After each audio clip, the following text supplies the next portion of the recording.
इंटरव्यूটা নিয়ে গেলে পরে লাইন ছিল না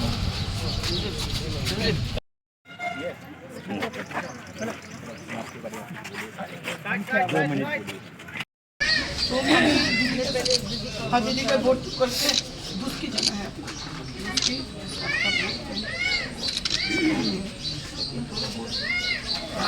हाँ मैं तो पॉसिबल हूँ मैं पॉसिबल मैं तो हूँ चलो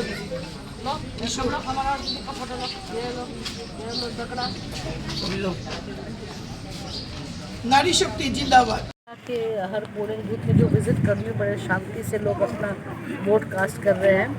वेरी वेल ऑर्गेनाइज्ड एंड बस आप लोग सबका आशीर्वाद बना रहे और रिजल्ट के बाद देखेंगे सब क्या होता है। पर आज तो बहुत अच्छा लग रहा है, लोग के बड़े उत्साह से दूर दूर से आ रहे हैं।